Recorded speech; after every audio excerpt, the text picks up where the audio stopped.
ಎಲ್ರಿಗೂ ನಮಸ್ಕಾರ. ವೈಷ್ಣವಿ ಚಾನಲ್ಗೆ ಸ್ವಾಗತ. ಇವತ್ತಿನ ವಿಡಿಯೋದಲ್ಲಿ ಕ್ಯಾಸ್ಟ್ ಐರನ್ ಕುಕ್ವೇರ್ ಅಥವಾ ಲೋಹೆ ಪಾತ್ರೆ ಬಗ್ಗೆ ತಿಳ್ಕೊಳ್ಳೋಣ. ಹೊಸದಾಗಿ ನೀವು ಕ್ಯಾಸ್ಟ್ ಐರನ್ ಕುಕ್ವೇರ್ನ ತಗೊಂಡ್ರೆ ಅದನ್ನ ಸೀಸನಿಂಗ್ ಮಾಡೋದು ಹೇಗೆ, ಕ್ಲೀನಿಂಗ್ ಮಾಡೋದು ಹೇಗೆ, ಹಾಗೆ ಸುಮಾರು ದಿನ ನಮಗೆ ಬಾಳಿಕೆ ಬರಬೇಕು ಅಂದರೆ ಸ್ವಲ್ಪ ಸೇಫ್ಟಿ ಮೆಷರ್ಸ್ನ ತಗೋಬೇಕಾಗುತ್ತೆ. ಅದನ್ನೆಲ್ಲ ಈ ವಿಡಿಯೋದಲ್ಲಿ ತಿಳ್ಕೊಳ್ಳೋಣ. ನಾನು ಹೊಸದಾಗಿ ಕ್ಯಾಸ್ಟ್ ಐರನ್ ತವ ತಗೊಂಡಿದ್ದೀನಿ, ಮೇಯರ್ಸ್ ಕಂಪ್ನಿದು. ತುಂಬಾ ಚೆನ್ನಾಗಿದೆ, ನೀವು ಕೂಡ ಪರ್ಚೇಸ್ ಮಾಡ್ಬೋದು. ಆಫರ್ಸ್ ನಡೀತಾ ಇದೆ. ಡಿಸ್ಕ್ರಿಪ್ಷನ್ ಬಾಕ್ಸ್ನಲ್ಲಿ ಲಿಂಕ್ ಮತ್ತು ಕೂಪನ್ ಕೋಡ್ ಕೂಡ ಇದೆ. ಸೊ ಅದನ್ನು ಯೂಸ್ ಮಾಡಿ ನೀವು ಕೂಡ ಪರ್ಚೇಸ್ ಮಾಡ್ಬೋದು.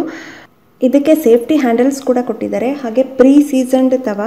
ಬಟ್ ಆದ್ರೂ ಹೊಸದಾಗಿ ನಾವು ಕ್ಯಾಸ್ಟ್ ಐರನ್ ಕುಕ್ವೇರ್ ತಂದಾಗ ಸೀಸನಿಂಗ್ ಮಾಡಲೇಬೇಕು, ರಸ್ಟ್ ಹಿಡಿದಂಗೆ, ಹಾಗೆ ಲಾಂಗ್ ಲೈಫ್ ಬೇಕಂದರೆ ಕಂಪಲ್ಸರಿ ಈ ಸ್ಟೆಪ್ಸ್ನ ನೀವು ಫಾಲೋ ಮಾಡಿ. ಸೊ ಫಸ್ಟ್ ಸ್ಟೆಪ್, ಹೊಸ ಕ್ಯಾಸ್ಟ್ ಐರನ್ ಕುಕ್ವೇರ್ ತಂದಾಗ ಸೀಸನಿಂಗ್ ಮಾಡೋದು ಹೇಗೆ ಅಂತ ನೋಡೋಣ. ಮೊದಲಿಗೆ ಹೊಸದಾಗಿ ತಂದಿರೋ ಪಾತ್ರೆನ ಫಸ್ಟು ಕ್ಲೀನಾಗಿ ವಾಶ್ ಮಾಡ್ಕೋಬೇಕು. ಸ್ವಲ್ಪ ಉಗುರು ಬೆಚ್ಚಗಿರೋ ನೀರಿನಲ್ಲಿ ವಾಶ್ ಮಾಡ್ಕೊಳ್ಳಿ. ಯಾವುದೇ ಬ್ರಷ್ ಆಗಲಿ ಸ್ಕ್ರಬ್ ಆಗಲಿ ಯೂಸ್ ಮಾಡೋಕ್ಕೆ ಹೋಗ್ಬೇಡಿ. ಸ್ವಲ್ಪ ಬೇಕಿದ್ರೆ ಲಿಕ್ವಿಡ್ ಸೋಪ್ನಲ್ಲಿ ಸ್ವಲ್ಪ ಬಿಸಿನೀರಿನಲ್ಲಿ ಕ್ಲೀನ್ ಮಾಡಿಕೊಂಡ್ರೆ ಆಯಿತು. ಕ್ಲೀನ್ ಮಾಡಿ ಹಾಗೆ ಬಿಡಬಾರ್ದು, ವೈಪ್ ಮಾಡಬೇಕು. ಅಥವಾ ಬೇಗ ಆಗಬೇಕು ಅಂದರೆ ಒಲೆ ಮೇಲಿಟ್ಟು ಸ್ವಲ್ಪ ಬಿಸಿ ಮಾಡಿ, ನೀರೆಲ್ಲ ಇಂಗುತ್ತೆ. ಸೊ ಒಂದ್ಸಲ ಬಿಸಿ ಆದಮೇಲೆ ಗ್ಯಾಸ್ನ ಆಫ್ ಮಾಡಿ ಪೂರ್ತಿ ತಣ್ಣಗಾಗಬಿಡಿ. ತಣ್ಣಗಾದಮೇಲೆ ಇದಕ್ಕೆ ಎಣ್ಣೆ ಸವರ್ಕೋಬೇಕು. ಸ್ವಲ್ಪ 1 ಟೀ ಸ್ಪೂನ್ನಷ್ಟು ಎರಡೂ ಸೈಡು, ಒಳಗೆ ಹೊರಗೆ ಎರಡೂ ಸೈಡು ಹಚ್ಚಬೇಕು. ಫಸ್ಟು ಹೊಸದಾಗಿ ತಂದಾಗ ಎರಡೂ ಸೈಡು ಸ್ವಲ್ಪ ಚೆನ್ನಾಗಿ ಹಚ್ಕೊಳ್ಳಿ. ಸೊ ಎಣ್ಣೆ ಹಚ್ಚೋದ್ರಿಂದ ಎಣ್ಣೆ ಚೆನ್ನಾಗಿ ಹಿಡಿಯುತ್ತೆ ತವಾಗೆ. ಎಣ್ಣೆ ಹಚ್ಚಿದ ಮೇಲೆ ಗ್ಯಾಸ್ ಮೇಲೆ ಇಟ್ಕೊಳ್ಳಿ. ಸಣ್ಣೂರಿನಲ್ಲೇ ಸ್ಟಾರ್ಟ್ ಮಾಡಿ. ಸಣ್ಣೂರಿಯಿಂದ ಸ್ವಲ್ಪನೇ ಫ್ಲೇಮ್ನ ಜಾಸ್ತಿ ಮಾಡ್ಕೊಂಡು ಬರಬೇಕು. ಏನಾನ ಎಕ್ಸೆಸ್ ಆಯಿಲ್ ಇದ್ದರೆ ಪೂರ್ತಿ ವೈಪ್ ಮಾಡಿಬಿಟ್ಟು ಗ್ಯಾಸ್ ಮೇಲಿಡಿ. ಹಾಗೆ ಸಣ್ಣೂರಿಯಿಂದನೇ ಸ್ವಲ್ಪ ಹೈ ಫ್ಲೇಮ್ವರೆಗೂ ಬನ್ನಿ. ಒಂದ್ಸಲ ತವಾ ಹೀಟಾಗಿ ನೋಡಿ, ಈ ರೀತಿ ಫ್ಲೇಮ್ ಬರ್ತಾ ಇದೆ, ಹೀಟ್ ಜಾಸ್ತಿ ಆಗ್ತಿದೆ ಅಂದಾಗ ಬರೀ ಕಾವಲಿನ ಕಾಯಿಸಬಾರ್ದು. ಮತ್ತೆ ಒಂದು ಸ್ವಲ್ಪ ಎಣ್ಣೆ ಹಾಕೋಬೇಕು. ಎಣ್ಣೆ ಹಾಕಿ ಮತ್ತೆ ವೈಪ್ ಮಾಡಿ ಉರಿನ ಮತ್ತೆ ಸಣ್ಣಗಿಡಿ. ಮತ್ತು ಇದೇ ಥರ ಸಣ್ಣೂರಿಯಿಂದನೇ ಹೈ ಫ್ಲೇಮ್ಗೆ ಹಾಕ್ಕೊಂಡು ಮತ್ತೆ ಹೊಗೆ ಬರೋಕ್ಕೆ ಸ್ಟಾರ್ಟ್ ಆಗುತ್ತೆ. ಮತ್ತೆ ಎಣ್ಣೆ ಹಚ್ಚಬೇಕು, ಮತ್ತೆ ಎಲ್ಲ ವೈಪ್ ಮಾಡಿ ಬಿಡಬೇಕು. ಇದೇ ರೀತಿ ಸುಮಾರಾಗಿ ಒಂದು 2-3 ಸಲ ಮಾಡ್ಕೊಳ್ಳಿ. ಒಂದು 10-15 ನಿಮಿಷ ಮಾಡಿ ಮತ್ತೆ ಗ್ಯಾಸ್ನ ಆಫ್ ಮಾಡಿ ಪೂರ್ತಿ ತಣ್ಣಗಾಗ್ಬಿಡಿ. ಈ ರೀತಿ ನಿಮ್ಮ ತವಾ ಎಲ್ಲಿವರೆಗೂ ನಾನ್ ಸ್ಟಿಕ್ಕಾಗಿ ಆ್ಯಕ್ಟ್ ಮಾಡುತ್ತೆ ಅಲ್ಲಿವರೆಗೂ ಮಾಡಬೇಕು. ಸುಮಾರಾಗಿ ಒಂದು 8-10 ದಿನ ಮಾಡಿದ್ರಾಯ್ತು ಹೊಸ್ತು. ಸೊ ಮುಂಚೆ ಎಲ್ಲ ಏನು ಮಾಡ್ತಿದ್ರು ಅಂದರೆ ತವಾ ತಂದುಬಿಟ್ಟು ಅರಿಶಿನ ಮತ್ತು ಎಣ್ಣೆ ಎರಡನ್ನೂ ಹಾಕಿ ಮಿಕ್ಸ್ ಮಾಡಿ ಹಚ್ಚಿಬಿಟ್ಟು ತವಾಗ ಫುಲ್ ಹಚ್ಚಿ ಬಿಸಿಲಿಗೆ ಇಡ್ತಾಯಿದ್ರು. ಆ ರೀತಿ ಕೂಡ ಮಾಡ್ಕೋಬೋದು.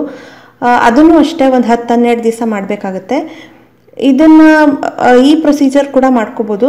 ಇದು ಕೂಡ ತುಂಬಾ ಚೆನ್ನಾಗಿ ಕೆಲಸ ಮಾಡುತ್ತೆ. ನಿಮಗೆ ಯಾವುದೇ ಹೊಸ ತವ ತೊಗೊಂಬನ್ನಿ, ಫಸ್ಟು ಚಪಾತಿ ಆಗಲಿ ದೋಸೆ ಆಗಲಿ ಏನೇ ಹಾಕಿದ್ರು ಸ್ವಲ್ಪ ಸೀದಂಗೆ ಆಗುತ್ತೆ, ಕಚ್ಕೊಳ್ಳುತ್ತೆ, ಎದೊಳೋದೇ ಇಲ್ಲ.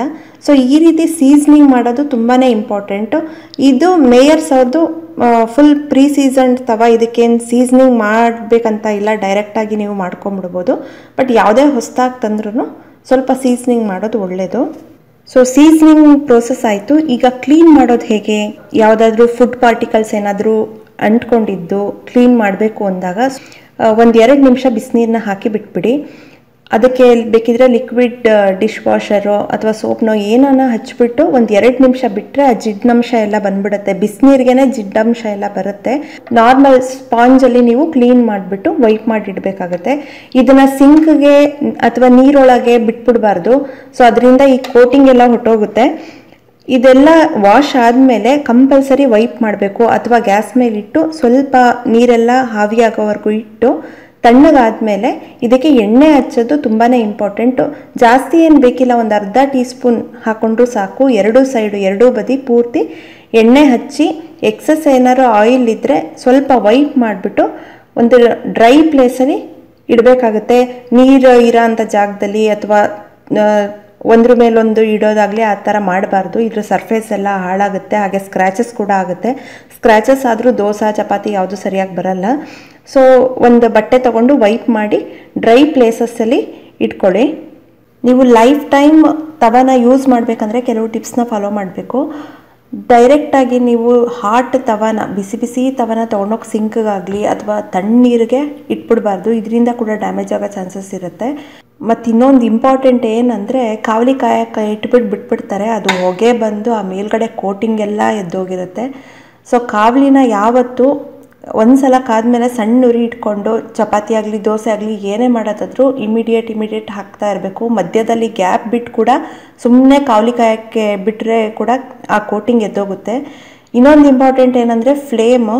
ನೀವು ಎಷ್ಟು ಅಗಲ ಚಪಾತಿ ಮಾಡ್ತೀರಾ ಅಥವಾ ಎಷ್ಟು ಅಗಲ ದೋಸೆ ಮಾಡ್ತೀರಾ, ಏನೇ ಮಾಡಿದ್ರು ರೊಟ್ಟಿ ಮಾಡಿದ್ರು ಎಷ್ಟು ಅಗಲ ಇದೆ ಅಷ್ಟು ಅಗಲನೇ ಫ್ಲೇಮ್ ಇರಬೇಕು ಕೆಳಗಡೆ. ಸುಮ್ಮನೆ ಹೈ ಎಡ್ಜಸ್ವರೆಗೂ ಬರಂಗೆ ಮಾಡಿದ್ರೆ ಆ ಎಡ್ಜಸ್ಸಲ್ಲಿರೋ ಕೋಟಿಂಗ್ ಎಲ್ಲ ಎದ್ದು ಬರ್ತಾ ಇರುತ್ತೆ. ಸೊ ಇದೆಲ್ಲ ಮಾಡೋಕ್ಕೆ ಹೋಗ್ಬೇಡಿ. ಕರೆಕ್ಟಾಗಿ ನೀವು ಟಿಪ್ಸ್ನ ಫಾಲೋ ಮಾಡಿದ್ರೆ ನೀವು ಲೈಫ್ ಟೈಮ್ ಈ ತವಾನ ಯೂಸ್ ಮಾಡ್ಬೋದು. ಈ ಸಿಂಪಲ್ ಟಿಪ್ಸ್ ನಿಮ್ಮೆಲ್ರಿಗೂ ಇಷ್ಟ ಆಗಿದೆ ಅನ್ಕೊತೀನಿ. ಇಷ್ಟ ಆಗಿದ್ರೆ ಲೈಕ್ ಮಾಡಿ, ಶೇರ್ ಮಾಡಿ. ಮತ್ತಷ್ಟು ಈಸಿ ರೆಸಿಪೀಸ್ಗಾಗಿ ವೈಷ್ಣವಿ ಚಾನಲ್ಗೆ ಸಬ್ಸ್ಕ್ರೈಬ್ ಆಗೋದು ಮರಿಬೇಡಿ. Thank you.